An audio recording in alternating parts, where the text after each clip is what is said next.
하시겠어요? 제가 지금 하는 말을 보고 믿을 수 있는지 여러분 하시겠습니까? 믿을 수 있는지, 제가 지금 드리는 말씀 믿을 수 있는지 대답해 보시라고요. 하시겠습니까? 믿을 수 있겠습니까? 다시 한번 하다니까요. 여러분 왜 못 믿냐면 뭐라고 하는지 알아야 믿을 거 아니에요. 여러분 상당한 사람들이요, 기독교가 뭔지 모르고 있어요. 기독교 자체가 뭔지 몰라. 기독교가 뭐냐라고 정의를 하면 잘못된 것을 기독교로 알고 있다는 거예요. 여러분 알지 못하는 걸 어떻게 믿겠습니까? 그것을 믿든지 안 믿든지 그걸 내용을 알아야 나 믿겠습니다 안 믿겠습니다 이걸 결정할 거 아니에요. 그래서 기독교에 대해서 설명하는 거. 두 번째는 그러면 그 기독교를 어떻게 믿는 거냐, 믿음을 설명하는 것이라고 생각합니다. 여러분 오늘 저는요, 여러분이 내 삶이 나를 어떤 사람이라고 말하는가를 나누면서 나는 정말 믿음의 사람인가를 함께 점검해 봤으면 좋겠어요. 내 인생을 망치는 네 종류의 사람이 있어요. 이런 사람은 꼭 조심하셔야 돼요. 첫째는 말과 행동이 다른 사람. 말과 행동 다른 사람. 네, 굉장히 조심할 사람이에요. 이런 사람 조심하지, 뒤통수. 이런 사람 조심하지면 어떻게 될까요? 뒤통수 맞는 거예요. 뒤통수. 두 번째, 자기의 경험을 진리라고 믿는 사람. 내가 경험한 것만 진리다 이렇게 생각하는 사람. 굉장히 조심해야 돼요. 세 번째, 매사에 부정적인 사람. 여러분 부정적인 사람하고 있어가지고는 되는 일 없어요. 주변에 이런 사람 꼭 몇 명 있습니다. 10명 모이면 2명 정도 있다고 그래요. 부정적인 사람인지 아닌지 알아보는 간단한 방법. 어떤 문제가 생기면 그 원인을 다른 사람에게 돌리면 부정적인 사람이에요. 이런 사람들의 특징은 남의 말을 안 듣는다요.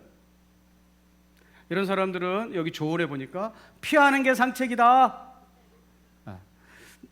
매사에 부정적인 사람하고 옆에 있으면 굉장히 안 좋다. 피하는 게 상책이다.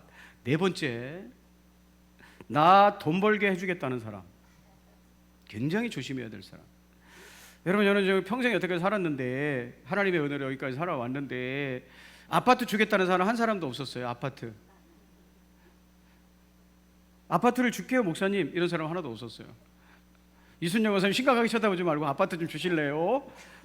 아파트 주는 사람, 여러분 돈 벌게 해주겠다는 사람하고 아파트 주겠다는 사람하고 똑같은 거예요. 그런 사람이 세상에 어디 있어? 그렇게 좋은 걸 주는 사람이 어디 있어? 안 줘요. 근데 돈 벌게 해주겠다는 건 당신을 사기치겠다 이런 뜻이에요. 여러분 제가 1번으로 든 말과 행동이 다른 사람이 있다면 말과 행실 중에서 어떤 게 진실일까요? 그 사람이 이렇게 말하고 이렇게 행동해. 그래 달라. 그러면 그 둘 중에 어느 게 진실일까요? 자, 예수님은 오늘 상식에 의지해서 하나님 나라를 가르치고 있어요. 자, 마태복음 21장 28절 한번 같이 읽어 보실까요? 21장 28절 A 시작. 예, 나중에 32절에 나오지만 너희는 예수님을 안 믿는 사람이에요. 예수님을 안 믿는 사람들에게 정확하게는 문맥상 제사장들이에요. 목회자.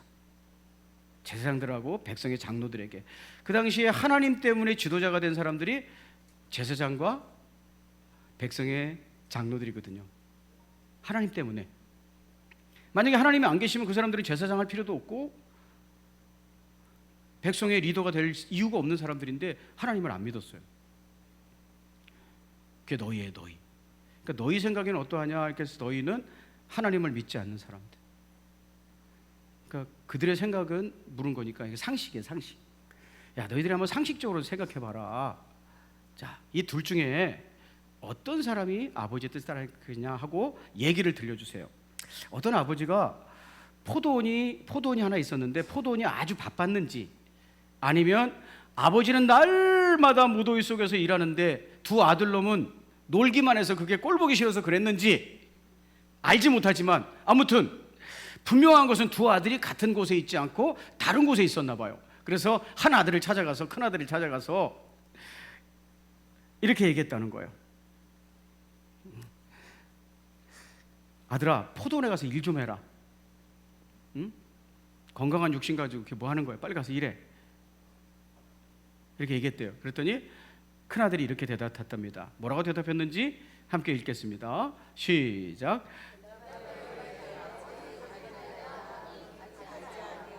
갈게요. 아주 시원스럽게 얘기했습니다. 당연히 가야죠. 그리고 가지 않았대요. 그래서 둘째 아들 이제 없으니까 이제 얘기했다고 치고 이제 아버지가 둘째 아들을 찾아가서 둘째 아들에도 얘기했더니 큰 아들하고 정반대예요. 자, 포도원에 가서 일해라 좀 아들아. 아버지 늙어 죽일 셈이냐? 힘들어 죽겠다. 가서 일해라. 그랬더니 둘째 아들은 이렇게 대답했답니다. 자, 시작.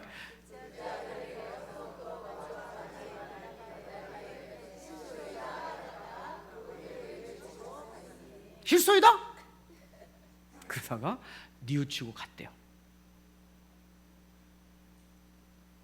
말은 안 간다. 왜 아버지를 나한테 시켜요? 안 간다. 그러고 나중에 뉘우치고 갔대요. 자, 주님이 상식에다 호소하는 거예요. 만약에 이런 두 사람이 있다면 둘 중에 누가 아버지의 뜻을 받아들인 사람이 되겠느냐? 자, 사람들은 이렇게 대답했어요. 상식으로 대답하는 거죠. 자, 같이 읽어보시죠. 시작.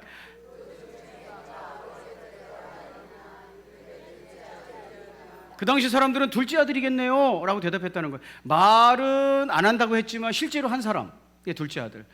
할게요 했지만 실제로 안 한 사람, 이 둘 중에서 둘째 아들이 되겠네요 라고 대답했대요. 여러분은 어떻습니까? 여기서 우리는 뭘 깨달을 수 있습니까? 말보다 삶이 여러분이 누구인지를 정확히 말한다는 거예요. 자, 이해가 되시면 아멘. 그 사람이 뭐라고 얘기하는지보다는 그 사람이 어떻게 사는지가 진짜 그 사람이라는 거예요. 그래서 말보다 삶이 더 중요한 언어다라는 거예요. 예를 들어볼게요. 자, 예수님도 예를 들어서 알게 해주신 것처럼 저도 예를 들어보면 어떤 아버지가 영식이에게 얘기했어요. 아버지가 영식이라고 왜 줬냐면요, 앞으로 영식이는 꿈의 사람이잖아요. 집에서 한 끼도 안 먹는 사람, 영식님이라고 불리기도 하죠. 그래서 영식이라고 이름을 줘줬어요. 집에서 밥 먹는 거 아니다, 네가 다 알아서 하는 거다, 영식이. 그래서 영식이라고 줬어요. 영식아, 아버지가 밭에 갔다 오다 보니까 개울물이 엄청 늘어가지고 그 나무다리 다 떠내려갔더라. 그러니까 학교 갈 때 좀 멀더라도 빨리 서둘러가지고 큰 길로 해서 돌아가라. 개울 가면 큰일 난다. 영식이, 야 아버지, 건성건성 대답하지 말고, 아주 위험하니까 꼭 개울 쪽으로 가지 말고 큰 길로 돌아가. 영식이, 알았다니까요, 제가 바보예요? 하고 가방을 메고 개울 쪽으로 걸어갔다. 이거 아버지 말 듣는 거야, 안 듣는 거야? 삶이 중요해요, 말이 중요해요? 알았다니까요, 내가 안 간다니까. 글로 왔다. 그러고 개울 쪽으로 걸어가. 자, 또 여쭤볼게요. 말이 진짜 언어예요, 삶이 진짜 언어예요? 삶이 진짜 언어예요. 그런데 상식적으로도 이게 진짜 언어인 것처럼 믿음도 삶의 언어가 진짜라는 거예요. 내가 삶으로 어떻게 말하는지가 진짜 나라는 거예요. 여러분, 예수님께서 뭐라고 그러셨냐면요, 마태복음 7장 21절 같이 한번 읽어보실까요? 시작.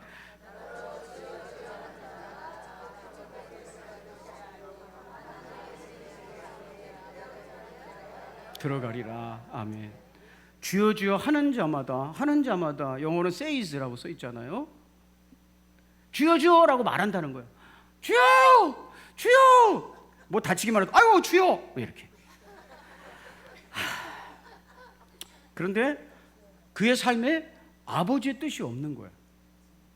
이런 사람 천국 못 간다, 이렇게 얘기하는 거예요. 여러분, 삶이 중요하다는 거예요, 말이 중요하다는 거예요? 삶이 중요하다는 거예요. 여러분, 요한계시록에서 하나님께서 심판하시는 장면이 나와요. 교회들을 심판하시는 장면. 이거는 좀 기니까 제가 읽어볼게요. 요한계시록 3장 14절 15절. 라오디게아 교회 사자에게 편지하라. 아멘이시오, 충성되고 참된 증인이시오, 하나님의 창조의 근본이시니가 이르시되 내가 내 행위를 아노니 나 필요 없어. 네가 어떻게 살았는지 나는 본 거야. 내가 차지도 아니하고 뜨겁지도 아니하도다. 내가 차든지 뜨겁든지 하기를 원하노라. 주님은 라오디가 교회를 그가 어떻게 살아가고 있는지를 가지고 평가하셨다는 거예요. 여러분, 에베소 교회가 처음에 나오는데요, 요한계시록에서 7교회 중에서 내가 내 행위를 아노니 네가 처음 사랑을 잃어버렸다. 빌라델피아 교회는 칭찬만 받은 교회잖아요.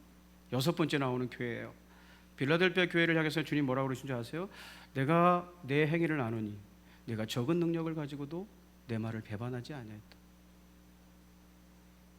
네.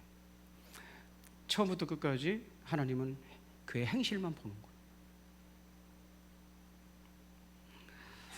여러분이 어떤 사람인지는요, 여러분의 말에 있지 않아요. 여러분이 살고 삶의 태도에 있어요. 그리고 그게 진짜라는 거예요. 자, 이해가 되시면 아멘. 그렇다면 내가 삶으로 표현하는 믿음이란 어떤 걸까? 예수님께서 이게 믿지 않는 사람들 들으라고 해주는 얘기거든요. 들어봐. 왜 너희들이 믿음이 없는지 알려줄게 하고 얘기해 주는 거거든요. 자, 예수님은 이 짧은 비유를 통해서 우리의 삶으로 믿음을 어떻게 표현하는지를 들려주고 계세요. 첫째는 주님의 말씀 때문에 변화가 일어난 그 행동을 주님은 믿음의 언어라고 얘기하는 거예요. 따라해볼까요? 주님의 말씀 때문에 변화가 일어난 그 행동. 예, 마태복음 21장 30절 조금 자세히 읽어보시죠. 시작. 둘째 아들에게 가서 또 그와 같이 말하니 대답하여 이르되 실소이다 하였다가 그에 뉘우치고 왔으니. 둘째 아들이 왜 포도원으로 갔냐면, 갔는데 그 앞에 뉘우쳤기 때문에 갔다는 거예요. 뉘우쳤다는 말은 영어로 repent, 회개했다는 거예요. 그럼 예수님은요, 이 뉘우침이야말로, 행동을 바꾸는 것이야말로 믿음의 문을 열고 들어가는 것이다 라고 얘기하고 계세요. 마태복음 21장 32절, 요한의 의로, 오늘 본문이에요. 오늘 본문의 결론이에요. 예수님이 하고 싶은 얘기예요. 비유를 통해서. 요한이 의의 도로 너희에게 왔거늘 너희는 그를 믿지 아니하였으되 세리와 창녀는 믿었으며. 여러분, 왜 이 사람 너희라고 말하는 하나님 때문에 먹고 사는 사람들은 왜 믿음이 없었을까? 예수님 계속 말씀하세요. 너희는 이것을 보고도 끝내 뉘우쳐 믿지 않았다. 믿으려면 뉘우쳐야 되는데, 바꿔야 되는데 바꾸지 않았다는 거예요. 여러분은 예수님 때문에 어떤 행동을 바꿨습니까? 존 뉴턴이라는 사람은 정말 사랑스러운 어머니 밑에서 자랐는데, 우리 나이로 7살, 거기 나이로 6살 때 어머니가 돌아갔어요. 얘가 마음의 갈피를 잡지 못하고 방황하니까 아버지가 해군에 입대시켰어요. 18살 때였어요. 해군에 입대해서 해군 생활을 하는데 나쁜 친구들을 사귀었어요. 그러다가 탈영을 하게 됐어요. 지금이나 예나 탈영은 중죄잖아요. 그래서 잡혔어요. 탈영했다가 발겨벗겨지고 매를 많이 맞았어요. 그리고 노예선에다 팔아버렸어요. 노예로 팔아버렸어요. 그래서 뉴턴이 노예 생활을 하게 돼요. 노예 생활하니까 거기서 만난 친구랑 너무 힘들잖아요, 노예가. 그래서 탈주를 해요. 그래서 어느 섬에 있는데, 탈출한 것까지는 좋았는데 이제 섬에서 죽게 생긴 거예요. 그때 한 배가 지나가는데 노예 무역선이 지나가는 거예요. 그래서 손을 흔들어 가지고 노예 무역선에 구조를 받게 돼요. 노예선 선장이 이 사람을 이쁘게 봐가지고 선언을 시킨 거예요.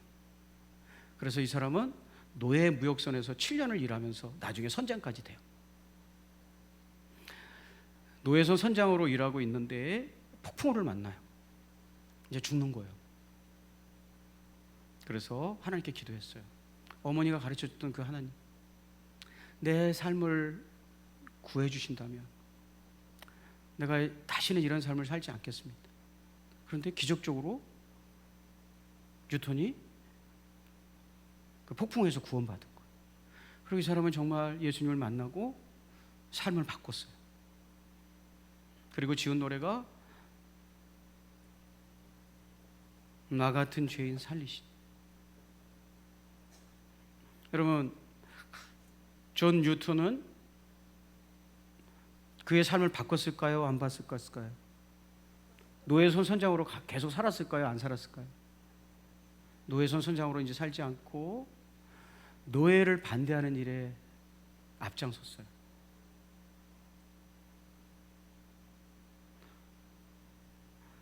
여러분, 뉘우침이라는 건 아버지가 그렇게 말씀하셨기 때문에 포도원에 가는 거,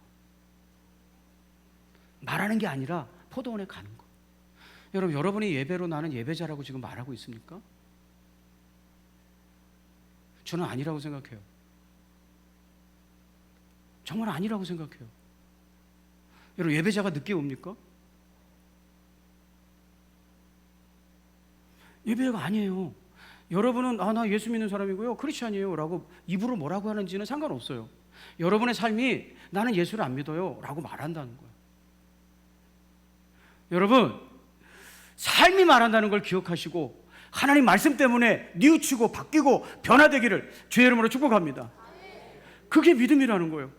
여러분, 믿음이 있어야 새 생명이 있고, 믿음이 있어야 새 운명이 있고, 믿음이 있어야 비전이 있는 거잖아요. 할렐루야. 그러니까 믿음 가지라고 도와드리려고 하는 거잖아요. 여러분의 삶의 말이, 여러분의 행동이 하나님을 모독하고 있다는 거예요. 네. 그러면 예수님의 말씀 때문에 어떤 행동을 하면 다 믿음의 행동인가요? 그렇지 않습니다. 여러분, 21장 32절을 다시 한번 읽어보시죠. 크게 한번 읽어보시죠. 시작.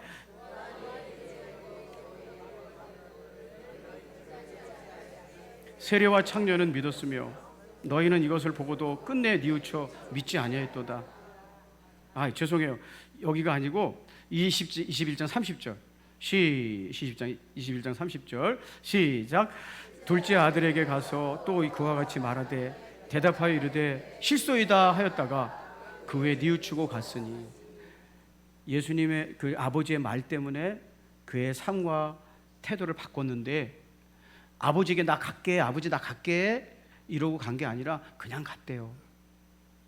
그냥 갔대, 아버지 말씀대로. 그러니까 믿음의 삶의 언어란 두 번째 무슨 뜻이냐면, 여러분이 의도하지 않은 행동을 하고 있는 것이 진짜예요.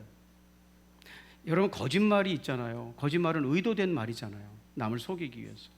행동도 누가 나를 보고 있다, 저 사람에게 내가 잘 보여야 된다 하고 어떤 의도된 행동을 할 수 있잖아요.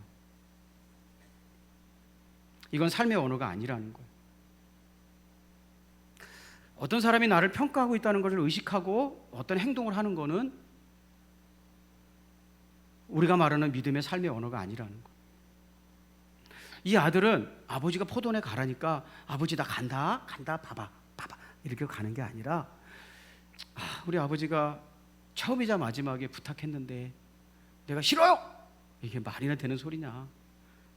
포도원에 가서 일해야 되겠다 하고 갔다는 거예요. 아무도 보지 않아도. 그래서 아무도 보는 이 없을 때 하는 그 행동, 그것이 예수님의 말씀 때문에 하고 있는 그 행동, 그것을 우리는 믿음의 삶의 언어다라고 얘기하는 거예요.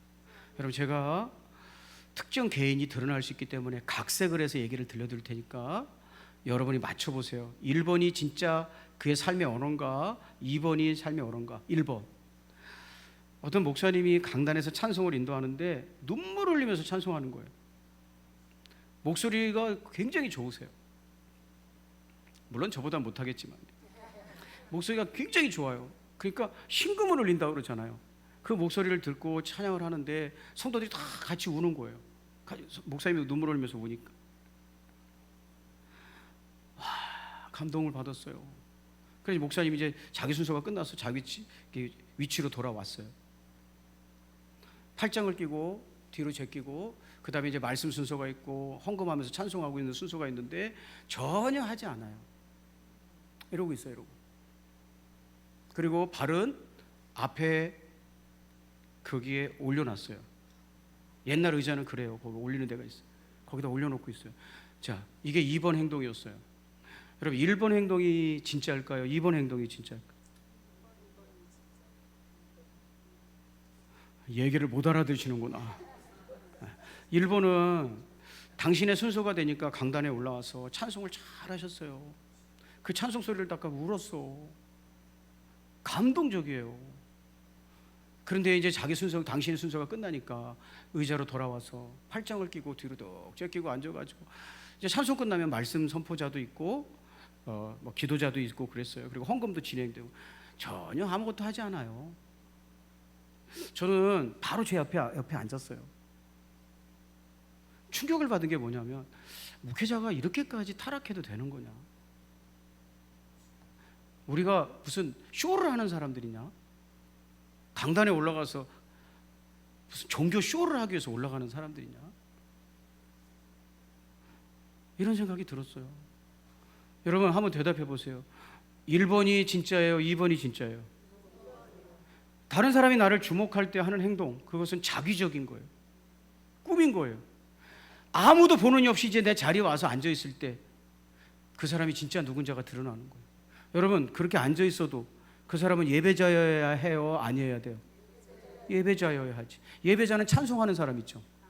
예배자는 하나님의 말씀을 듣는 사람 있죠. 예배자는 그저 자기의 삶을 내려놓고 하나님 앞에 굴복하는 사람 있죠. 그 모습이 삶에 앉은 자리에서는 없었다는 거예요. 여러분, 여러분의 삶에 제가 여러분을 보면서 지금 예배를 하고 있는데 여러분의 삶이 지금 도대체 뭐라고 얘기하는 줄 아세요? 사랑하는 여러분, 우리 아무도 보는 이 없어도 내가 하나님의 자녀라는 걸 알고 행동하는 거예요. 그게 믿음으로 내 삶을 표현하는 거예요. 여러분, 한국 그리스도인들이 너무 부도덕한 거야. 우선 도덕적이어야 예수를 믿는 거거든요. 도덕적인 사람이 돼야 예수를 믿을 수 있거든요. 그 예수 도덕적으로 믿는 거 아니요. 도덕이 우리를 구원하는 게 아니라 도덕적인 사람이 되어야 예수를 믿을 수 있어요. 그게 1단계예요. 그래서 다음 주에 제가 여러분하고 나눌 말씀이 뭐냐면 어떤 사람이 믿음의 사람이 되는가? 우리 주님께서 이렇게 말씀하셨어요. 착한 마음으로 말씀을 받고. 여러분 이 착한 마음이 뭘까요? 착한 사람의 세상에는 4가지 밭이 있대요. 돌짝밭도 있고 자갈밭도 있고 길가도 있고 가시밭도 있대요. 근데 이 3 밭은 하나님의 말씀을 받아들이지 않는데요. 근데 4번째 좋은 밭이 있는데 그 좋은 밭이 뭐요? 라고 말할 때 주님께서 말씀하셨어요. 착하고 좋은 마음으로 말씀을 받아들이는 사람. 이 착한 게 뭘까요? 착한 사람이 돼야 말씀을 받아들인대요. 그게 좋은 밭이래. 여러분 그리스도인들은요 착하지 않아요. 공중도덕도 안 지켜요. 어저께 제가 사진을 찍어놨어요. 근데 번호를 못 지워서 못 띄워드려요. CGV. 여러분 정읍의 CGV라고 아세요? 정읍의 CGV. 이 전화벨 울리는 거 봐요.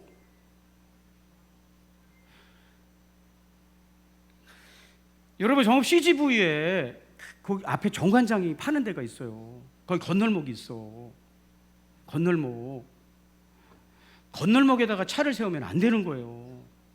건널목에는 보행자가 다니도록. 그리고 인도에다가 차를 세우면 안 되는 거예요. 근데 그 인도에다가 차를 세워놨어. 건널목하고. 그러니까 이중 나쁜 짓을 한 거지. 그래서 제가 사진 찍었어요. 근데 번호판을 못 지웠어 아직. 여러분 왜 이렇게 부도덕하게 살아?